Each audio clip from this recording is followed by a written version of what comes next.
organisasi. Nah, seperti apa budaya organisasi?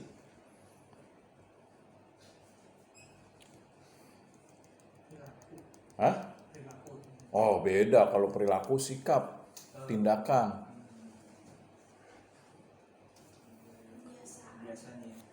Nah, kebiasaan itu bukan budaya, habit. Pola.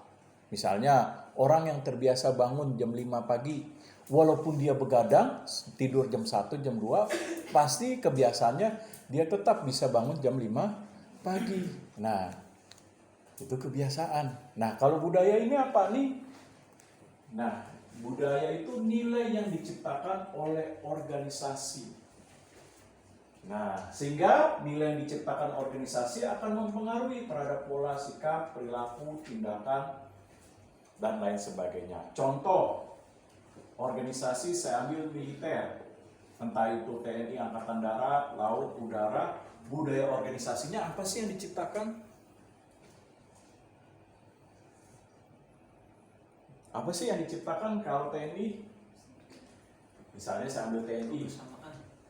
Nah, seperti TNI itu pertama kan ketaatan. Nah, biarpun komandonya salah, kalau komandonya bilang A, jenderalnya apa yang harus dilakukan? Pasti seluruh jajarannya, perwira-perwiranya sampai tingkatan terendah sekalipun. Nah, kopral-kopral seperti Kopral Jono, nah itu juga harus memiliki ketaatan. Kalau jenderalnya bilang A, berarti harus A. Contoh, nah jenderalnya mengatakan tolong di perbatasan Jayapura, nah tidak boleh pulang pada saat Idul Fitri, ya dia harus taat. Walaupun di dalam hatinya gerendeng, mau boleh pulang ketemu keluarga segala macam. Karena budaya organisasinya diajarkan ketaatan, ya walaupun itu nggak sesuai dengan kata hatinya, tetap dia harus taat. Nah, ini contoh dalam militer. Nah, begitu juga dalam perusahaan. Perusahaan pasti punya budaya organisasi yang diciptakan. Nah, supaya mendukung dalam strategi untuk memenangkan persaingan. Nah, seperti contohnya perusahaan Microsoft. Nah, apa budaya yang diciptakan? Yaitu kreativitas dan inovasi. Oleh sebab itu, nah bekerja di perusahaan Microsoft ini tekanannya tinggi karena mereka dituntut kreativitas dan inovasi untuk mengembangkan produk Windows agar tetap disukai oleh konsumennya. Nah, ini dia. Nah, dalam menciptakan kreativitas dan inovasi, apa yang dilakukan dalam nilai-nilai yang ditanamkan oleh perusahaan Microsoft? Nilai-nilai yang ditanamkan pertama dalam Microsoft, nah, adalah kebebasan. Nah, seperti apa bekerja di perusahaan Microsoft? Kalau kalian baca artikelnya, itu nggak pakai seragam. Mereka diberikan kebebasan untuk berpakaian datang ke kantor. Nah, yang kedua apa? Diberikan kebebasan. Lalu yang kedua apa? Mereka juga diberikan kebebasan bahwa silahkan kalian punya ruang kerja, nah dihias bentuk apapun silahkan. Nah, mau dicat hijau pun nggak apa-apa. Nah, asalkan mereka mampu menunjukkan kreativitas dan inovasi dalam pengembangan produk Windows. Nah, lalu apa lagi? Microsoft juga memberikan quality work life. Seperti apa? Menjaga keseimbangan kerja antara kinerja, nah, dengan kesehatan pekerja terhadap mentalnya itu diperhatikan. Seperti apa contohnya? Kalau dalam perusahaan Microsoft, pekerja itu, nah, mereka punya pantry yang 24 jam. Lalu ada ruangan buat santai seperti biliar 24 jam. Lalu ada game, di situ ada ruang permainan game 24 jam juga. Lalu disediakan juga tempat penginapan, nggak bayar 24 jam juga. Nah, tetapi di balik itu semua, mereka dituntut nih, yaitu terhadap kreativitas dan inovasi dalam hal budaya organisasi yang ditekankan.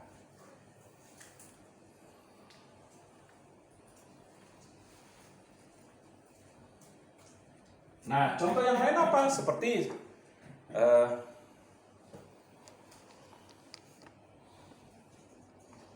seperti contoh, saya pernah ngajar di UPH, Universitas Pelita Harapan. Nah, di sana ditanamkan budaya organisasi berupa nilai akademik. Nah, berupa dituntut bahwa baik dosen maupun mahasiswa yaitu berpikir secara kritis, analisis. Nah, ini ditanamkan di UPH dan semester 1. Apa buktinya? Saya dulu waktu ngajar semester 1 pengantar bisnis, nah diwajibkan buku kalau ada bahasa Indonesia, di sono ketahuan sama ketua jurusan dipanggil, Pak, boleh kantor saya, ke ruangan saya, ditegur, Pak, kita kan sudah sepakat pakai buku bahasa Inggris, Pak. Kenapa pakai buku bahasa Indonesia? Nah, sama juga mahasiswa. Mahasiswa ketika ketahuan tugasnya, presentasinya ngambil buku yang lain, nggak ditetapkan berdasarkan kampus, ditegur, kena sanksi. Nah, jadi sama perlakuannya.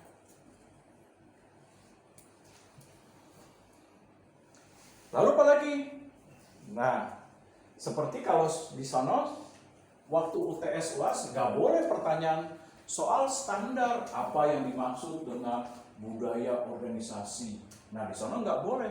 Di Pelita Harapan dituntut analisis dan kritis. Misalnya contoh, budaya organisasi merupakan suatu nilai dan kepercayaan yang ditanamkan. Buktikan bahwa budaya organisasi merupakan suatu nilai dan kepercayaan yang ditanamkan perusahaan dan berikan contohnya. Nah, seperti itu dituntut.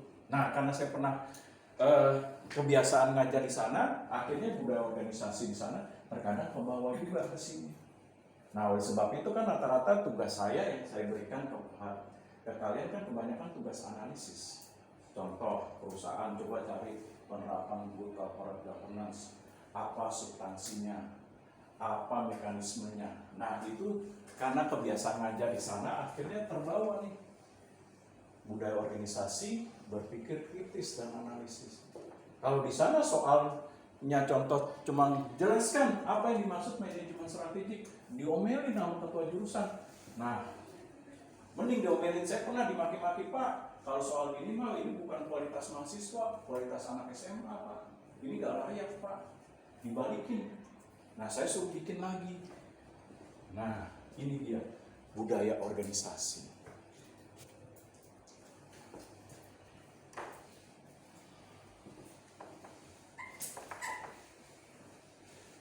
Nah, selanjutnya apa? Selanjutnya juga di sana dituntut contoh nih budaya organisasi seperti UPH menanamkan bahwa setiap lulusannya harus berpikir kritis dan analisis. Nah, ditanamkan dalam mengajar nggak boleh satu arah, harus dua arah. Misalnya ada tanya jawabnya, makanya di sini kan saya terapin. Selesai kesimpulannya apa? Nah, karena di sana begitu modelnya, nggak boleh belajar cuma datang 3D, tahu 3D. Datang dulu cuma diem, nggak ngomong, ditanyain apa-apa nggak bisa. Kalau di sana nggak boleh. Selesai belajar harus ada tanya jawab minimal 10 menit atau 15 menit.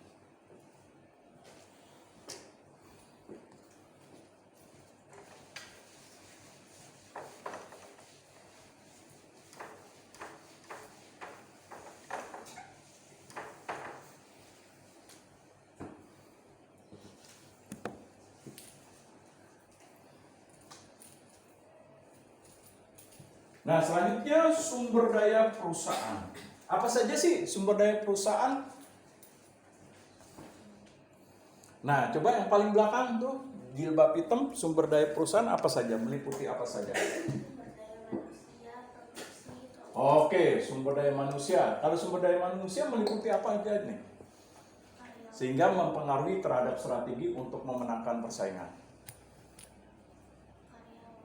Nah, sumber daya manusia pasti karyawan, nggak mungkin ayam. Kalau embe ayam, sumber daya hewan. Nah, sumber daya manusia apa? Meliputi apa nih? Pertama, kemampuannya bagaimana?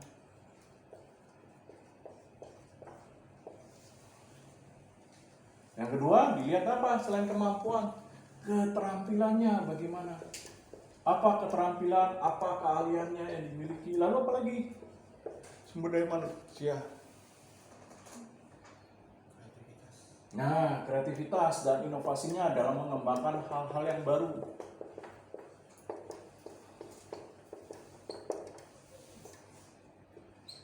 Lalu apa lagi sumber daya manusia? Kemampuan berpikir secara kritis dan analisis. Dan menggunakan logika secara tepat. Nah, seperti apa? Misalnya debato yang dilakukan oleh Rocky Gerung. Nah, ini contoh sumber daya manusia yang menggunakan logika. Nah, ketika orang marah dibilang bungu, dulu maksud bungu ini adalah begini. Akhirnya gak jadi marah. Karena kenapa nih? Menggunakan kekuatan sumber daya manusia berupa logika yang dibangun.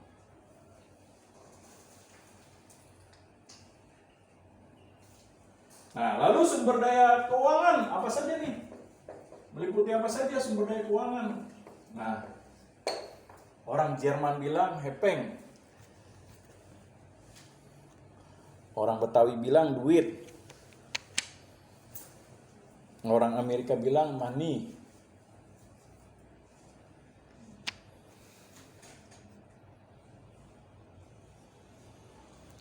Nah, keuangan apa saja nih?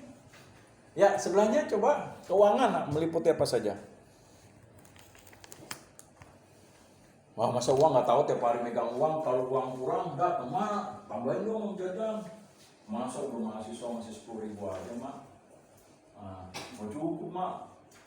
Belum bakso. Belum 1 hari penuh, mak. Kalau lapar, nasi goreng, mak.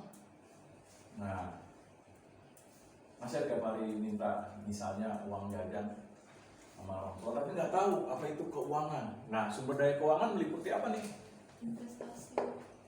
Nah, meliputi betul investasi. Nah, perusahaan harus melakukan investasi dalam pengembangan strategi untuk memenangkan persaingan. Jangan hanya mengandalkan satu bisnis.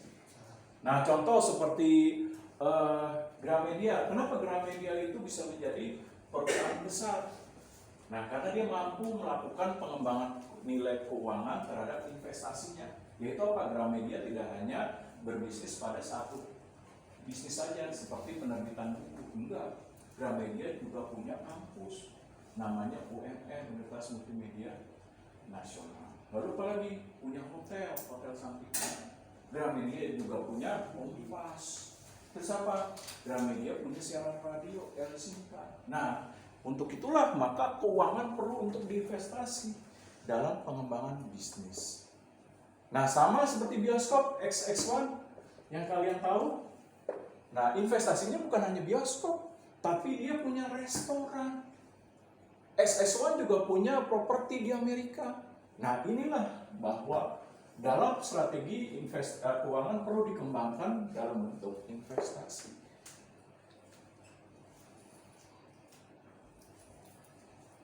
Nah, lalu apa lagi?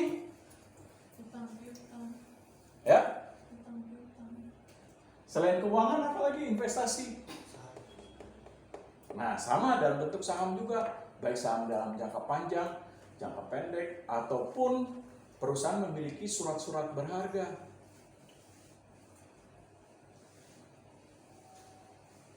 Apalagi? Nah, dalam bentuk keuangan, laba yang dikelola atau profit. Nah, ini merupakan juga nilai keuangan yang harus dikelola dengan baik untuk digunakan dalam penerapan strategi dalam memenangkan persaingan. Seperti laba. Berapa besarnya laba? Yang kedua, nilai kas. Yang ketiga, berapa besarnya nilai kas yang dianggarkan perusahaan untuk mendukung kegiatan bisnis seperti kegiatan produksi, pemasaran, keuangan, dan lain sebagainya. Nah, lalu apa lagi dalam keuangan? Selain bicara investasi, laba, kas, apa lagi? Aset. Betul. Mantap. Aset apa? Aset fix. Aset atau aset tetap dan aset tidak tetap. Nah, oleh sebab itu banyak perusahaan, kenapa perusahaan-perusahaan besar itu senang membeli lahan. Nah, contoh kayak Honda, lahannya kan banyak industrinya, bukan hanya di Jakarta, di Jababeka ada, di Jawa Timur punya pabriknya, di Jawa Tengah ada, dan beberapa wilayah provinsi yang lain. Nah, karena kenapa? Karena aset itu penting untuk mengembangkan organisasi dalam memenangkan persaingan. Nah, aset tetapnya seperti lahan yang dimiliki. Nah, lahan yang dimiliki kan bisa dimanfaatkan. Kayak Honda, lahannya banyak untuk apa? Gudang. Nah, dalam menyimpan nanti produk mobil maupun motornya. Ketika permintaan membludak, sudah tersimpan di gudang, tinggal diambil. Nah, pada sebab itu perlu aset dalam bentuk aset tetap seperti lahan. Lalu kalau aset tidak tetap atau current aset atau aset lancar seperti apa?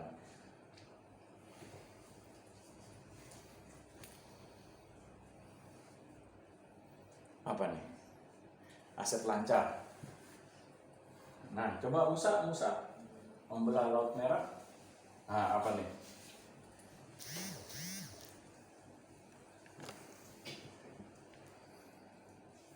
Oh, kalau membelah laut merah aja bisa, berarti pertanyaan ini mah gampang. Ntar habis ini membelah laut Ciliwung. Apa tuh? Aset tidak tetap atau fixed asset.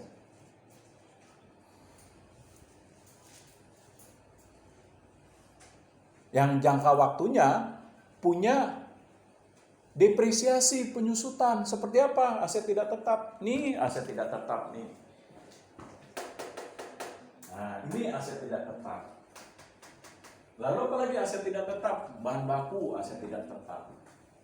Lalu apalagi aset tidak tetap? Alat tulis kantor aset tidak tetap. Mesin-mesin produksi aset tidak tetap. Nah, karena kenapa? Karena ada waktu penyusutan. Contoh, kalian beli ini, katakanlah 5 juta perusahaan. Setelah dipakai 5 tahun, harganya sama nggak 5 juta? Enggak, pasti mengalami penyusutan. Nah, inilah aset tidak tetap. Sama seperti aset yang kalian miliki seperti motor.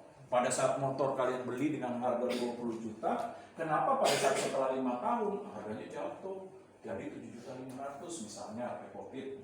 Nah, kenapa kok bisa seperti itu? Nah, karena tadi aset tidak tetap. Dia memiliki penyusutan depresiasi. Dan biasanya dia punya jangka waktunya. Nah, selanjutnya sumber daya, SDM sudah, keuangan sudah. Nah, lalu sumber daya produksi. Nah, produksi meliputi apa nih produksi? Produksi kan contohnya ini bisa menghasilkan ini produksi, pinjam ini produksi. Nah, lalu tas yang Anda pakai terus ini nih. Wah, jorok nih, nggak pernah dicuci nih. Nah, ini juga produksi. Nah, contoh. Nah, berarti apa tuh produksi? Ya, bisa menghasilkan barang ataupun jasa. Berarti yang meliputi sumber daya produksi apa? Jangan lupa bahan baku. Lalu apa? Mesin-mesin, teknologi yang digunakan. Lalu apa lagi yang mendukung produksi supaya produksi lancar, dapat memenangkan persaingan, kualitas ditingkatkan. Namanya produksi perlu apa? Metode. Nah, sistem, kebijakan, peraturan.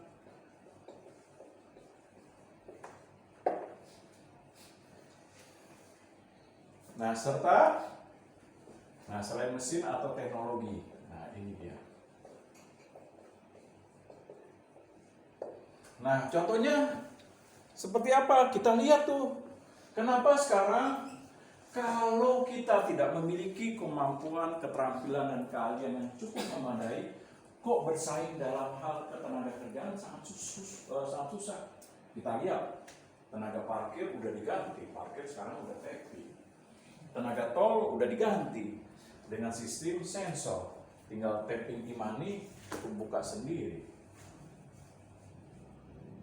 Lalu kita lihat sekarang perusahaan Toyota sudah menggunakan robot, nah, ngerakit mobil dalam jangka waktu 5 menit, cuma digerakkan 4 operator, udah jadi 5 menit. Kalau pakai tenaga kerja kan lebih lama tuh 30 menit atau 40 menit. Nah, apa yang terjadi ini? Nah, teknologi berarti apa? Bisa meningkatkan kapasitas produksi. Nah, berarti ada resikonya nggak? Ada, yaitu apa? Kalau sumber daya manusia tidak diupdate berupa skill, knowledge-nya, berupa ability-nya, kemampuannya, dan sikap dalam bekerja. Nah, apa yang terjadi?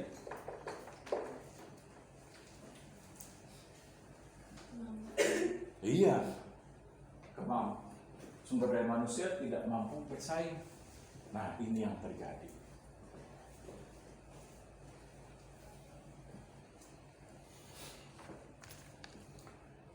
Nah, selanjutnya pemasaran. Apa sumber daya yang meliputi pemasaran nih? Kira-kira internal, faktor lingkungan internal pemasaran. Ya, sebelahnya Jujun. Nah, coba nih. Ya, meliputi apa yang disebut sumber daya, yaitu 7P. Apa saja nih 7P? Kalau dulu 4P. Nah, sekarang sudah nggak berlaku lagi. Yang berlaku nih 7P. Apa saja? Price. Oke, ada price. Nah, dalam sumber daya pemasaran harus menentukan harga yang tepat berdasarkan kualitas produk, permintaan, kebutuhan, jenis produk, dan lain sebagainya. Lalu apa lagi selain price? Ya udah, masuk price lagi. Oh, place. Place itu apa? Nah, tempatkan produk-produk tersebut di tempat menarik. Contoh, produk-produk misalnya menghasilkan produk Xenia atau Avanza. Nah, supaya Avanza itu bisa menarik konsumen dalam strategi, bagaimana menempatkannya? Nggak mungkin Avanza ditempatkan di pasar tradisional yang becek-becek. Berarti bagaimana? Iya, ditempatkan di showroom yang menarik. Kalau perlu pelayanannya ditambah yang ramah. Konsumen belum datang, baru jalan udah dibukain pintu. Nah, dari jauh, kira-kira jarak cuma 10 atau 15 cm, sudah diucapkan, "Selamat siang Pak, Bu. Nah, selamat datang di showroom Toyota." Nah, lalu apa lagi? Kalau perlu diberikan pelayanan menarik, datang langsung disuguhkan minumannya bukan air putih lagi. Nah, wine misalnya. Nah, lalu apa lagi? Nah, produk, betul. Bagaimana produknya? Harus diperhatikan. Seperti kualitas atau mutunya. Produk tersebut dapat gak memenuhi kebutuhan? Bagaimana daya tahan produk, kekuatan produk? Desainnya menarik atau tidak? Kemasannya bagaimana? Nah, penggunaannya seperti apa? Contoh, kalian beli nih produk nih, Infocus multimedia projector, baru masukin kabel, baru masukin nyetrum. Ada yang mau? Nah, ada yang mau. Nah, karena kenapa? Produk perlu diperhatikan juga terhadap bagaimana penggunaannya, memperhatikan nilai keamanan. Jangan sampai baru nyalain sedikit nyetrum. Nggak mungkin orang nyetrum merasa bahagia, senang. Alhamdulillah setrum. Kalau perlu setrum lagi. Nah, nggak ada. Kecuali mohon maaf orang yang ODGJ. Nah, kalau orang yang normal pasti kesel. Udah beli mahal-mahal 5 juta. Baru nyolokin udah kesetrum. Nah, berarti dari produk perlu nilai keamanan. Nah, lalu apa lagi? Nah, promotion, betul. Bagaimana promosinya? Harus diciptakan menarik. Nah, supaya memberikan daya ingat dengan pernyataan statement. Seperti Coca-Cola, always Coca-Cola. Wah, kalau haus langsung ingat Coca-Cola. Nah, lalu kalian beli air mineral. Ingat slogan Aqua, lupa minum Aqua. Nah, ini dibuat dengan promosi menarik, dengan pernyataan, bahasa, statement yang mudah diingat supaya bisa menimbulkan daya ingat dan keputusan pembelian. Nah, perlu dirancang promosi. Lalu apalagi supaya menimbulkan daya ingat? Iklan harus jor-joran, baik di media cetak, elektronik, di media sosial. Nah, seperti contoh Aqua kan banyak tuh iklannya, baik di stasiun televisi, ada di media sosial, ada di majalah dan lain sebagainya. Nah, sehingga menimbulkan daya ingat. Lalu apalagi promotion yang perlu diperhatikan lagi ini kira-kira? Proses. Ya? Ya, bagaimana proses promosinya yang dilakukan? Menyusun tagline-nya seperti apa, bahasanya. Nah, lalu frekuensinya berapa lama, medianya apa yang digunakan, perlu untuk mempertimbangkan proses dalam promosi. Nah, lalu apalagi? Promosi jangan menggunakan satu alat, tapi pertimbangkan berbagai alat. Seperti kita dalam promosi bisa menggunakan public relation. Nah, contohnya, kalau ingin jual pakaian anak muda seperti kaos ini, bagaimana yang harus saya persiapkan? Nah, persiapkan iklan dengan anak muda yang menarik, yang tampilannya visual. Nah, nggak mungkin saya jual kaos seperti ini, misalnya contoh. Nah, tapi saya menggunakan tenaga iklannya kakek-kakek. Ada yang mau beli? Nah, berarti harus didesain promosi supaya menarik. Nah, itu dia. Contoh seperti elemen. Nah, supaya elemen menarik konsumen, produk susu yang bisa membentuk massa otot supaya terlihat massa ototnya kekal. Gak mungkin saya menggunakan iklan orang yang gendut, yang perutnya one pack. Nah, kalau seperti itu apa? Bilang iklannya ada begitu nggak meyakinkan, pasti konsumen tidak akan membeli. Maka dibuatlah promosi yang menarik seperti menggunakan tenaga iklan endorse misalnya dari Adi Rahai atau dari atlet-atlet binaraga. Nah, supaya menimbulkan daya tarik bahwa konsumen akan memberi keputusan untuk membeli produk, yaitu elemen yang bisa menambah massa otot. Nah, selain pemasaran, nah terakhir ini penelitian dan pengembangan. Nah, apa saja sih sumber daya dalam penelitian dan pengembangan nih? Kira-kira? Nah, sebelahnya Moses. Nah, karena Moses punya asisten tuh Harun. Nah, coba kira-kira. Yuk, diulang. Tapi diulang harus berhasil ya. Apa saja nih? Penelitian dan pengembangan sumber daya perusahaan meliputi apa saja? Orang penelitian pengembangan produksi. Apa coba? Jangan sampai Moses start keluar. Gimana sih Harun? Jaka sembung bawa golok. Nggak nyambung. Nah, apa saja nih penelitian dan pengembangan? Sumber dayanya meliputi apa? Kalau ingin melakukan kreativitas, inovasi, menghadapi pesaing, apa yang perlu kita lakukan supaya keputusannya dalam pengembangan produk itu nggak asal-asalan? Nah, strategi nanti langkah terakhir, yaitu apa? Sumber dayanya. Perlu namanya apa? Salah. Apa? Perlu namanya data dan informasi. Nah, ini penting. Nah, dalam penelitian dan pengembangan perlu data dan informasi supaya bisa dianalisis oleh perusahaan untuk mengambil keputusan dalam strategi dalam memenangkan persaingan seperti melakukan pengembangan produk dengan menerapkan kreativitas dan inovasi.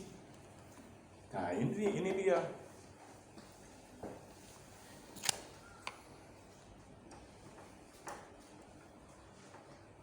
Oke, lanjut.